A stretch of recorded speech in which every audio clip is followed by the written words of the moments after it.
सारी तैयारियां कर ली, क्यों बोल दिया जा रहा है किसी को पता नहीं। देखिए हाजमा शक्ति परिवार, आज डाइजेशन पावर कितना कमजोर हो गया है, इतना कमजोर जो रिश्तों को भी बिगाड़। कैसे? बेटी ससुराल गई और माँ दिन में 10 बार फोन करे, केक खाई रहे, केक बनाई रहे, तू केक रहे। समझ में नहीं आ रहा है आप बेटी का भला कर रहे हो या भविष्य को बिगाड़ रहे हो। जितनी माताएं बैठी है, एक बात कहना चाहूंगी, प्रसंग आ गया। आज हमारे समाज में जो तलाक की स्थितियां बढ़ रही हैं, मैं ऐसा सोच रही हूं, आप लोगों के अनुभव सुनने से मुझे लग रहा है कि 20 से 25% तो सच्चाई होगी। बड़े कठिन स्थिति के दौर में गुजर रही होगी बेटी और आप उसको घर लेकर आ रहे हो, आपका दायित्व है। लेकिन 80% केवल माँ बाप के सह से बेटियों का घर बिगड़ रहा है। और ऐसा लगता है कि मानो एक धंधा खोल लिया, इतने रुपए दोगे तो काम होगा। अरे उसकी आय नहीं, कमाई नहीं, और आप इतनी मांग कर रहे हो। और फिर ये वकील लोग, आप ऐसा केस लगा दो, आप ऐसा केस, ऐसा केस। वकील साहब कई बैठे होंगे, मैं उनसे कहूंगी वो तो जरूर ध्यान दें, पर ये धंधा है। और न जाने कुछ व्यक्ति, कुछ युवक जो इस तरह से हमारे पास ग्रसित होकर आते हैं कि महाराज अगर कोई लड़ाई झगड़ा कर लेते, 2 थप्पड़ लगा देते, उसे टॉर्चर करते, तो आज आनंद तो आता कि हमने ऐसा किया था। इतना फूलों से रखा, एक छोटी मोटी बात घर में कहाँ नहीं होती? क्या माँ अपनी बेटी को नहीं कहती? मैं फिर बताना चाह रही हूँ, बेटी अपने घर ही अच्छी लगती है, डांट की जगह ही अच्छे लगते हैं, और निकल के पड़ जाए तो वो हाडका होता है।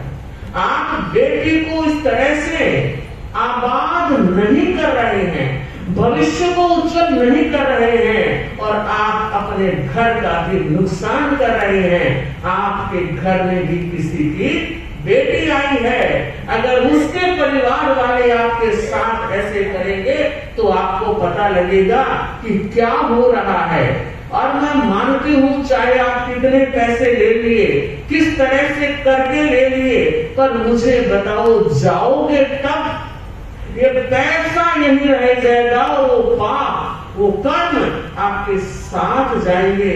अरे अपन जैन लोग, तेरापन भी समाज के लोग जो इस बात को जानते हैं, जैसी करनी वैसा फल, जैसी करनी वैसा फल, आज नहीं तो निश्चित कल भोगोगे। रोते रोते वो पाप नहीं छूटेगा।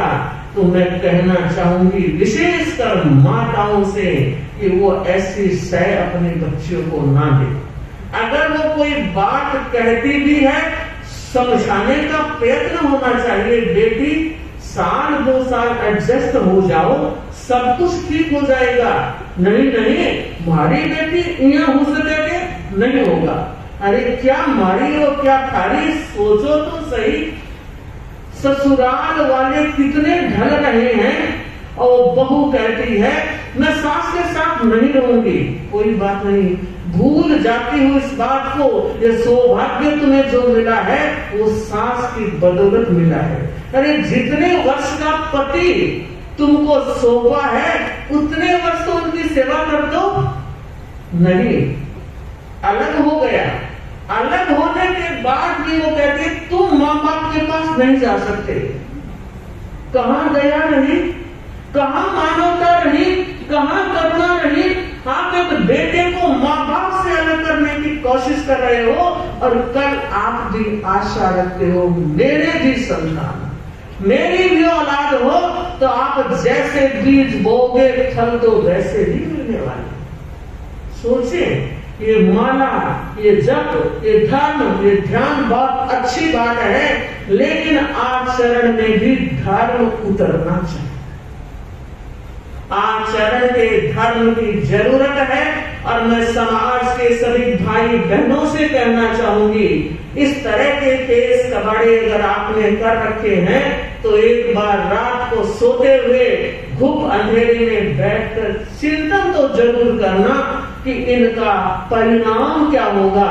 और ये बंधे हुए कर्म जब उदय में आएंगे तब मेरा क्या ठिकाना रहेगा और मेरा क्या हाल रहेगा।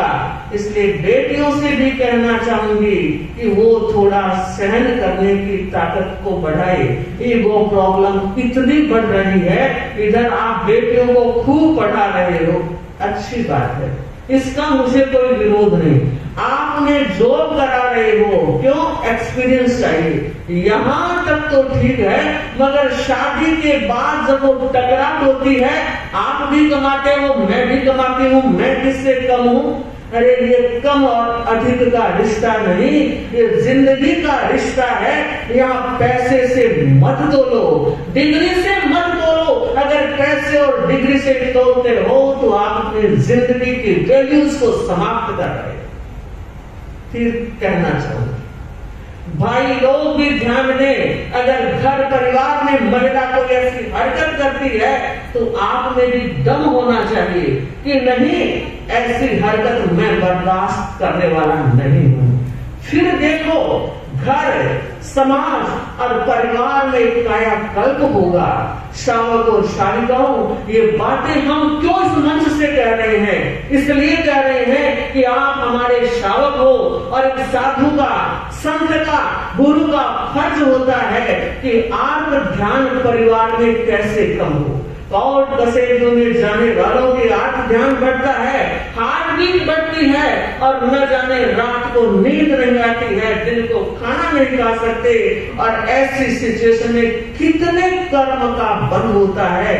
एक तरफ तो हम पर्यूषण महापर्व, इसके आधार पर हम मना रहे हैं, और दूसरी ओर हमारे जीवन के व्यवहार जहां थे वही है।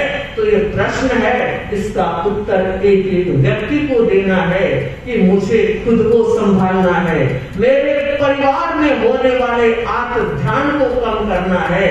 अगर ऐसा हुआ तो मुझे लगता है सच में हमने महापर्व पर्यूषण की आराधना की है और गुरुदेव आचार्य महाश्रवण जी की नजर, दृष्टि, आज्ञा और निर्देश को शिरोधार्य किया है। हमारा साधु संतों का यह दायित्व है कि वे गुरु की दृष्टि में रहे, तो श्रावक शालिकाओं का भी यही दायित्व है, उन्हें भी ध्यान देना है।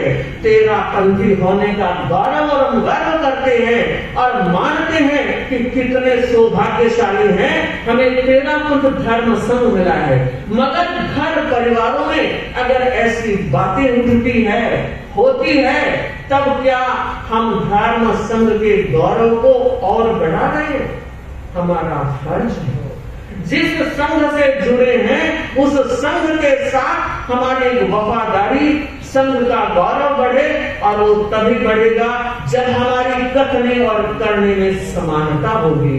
कुछ कहते हैं और कुछ करते हैं, हम गौरव वृद्धि नहीं कर सकते। और आत्मा के कल्याण की बात कहूं तो ये सारी बातें 2 नंबर पर है और आत्मा का कल्याण पहले नंबर पर है। बस 1 नंबर को ठीक कर लिया तो 2, 3, 4 तो अपने आप ठीक हो जाएंगे।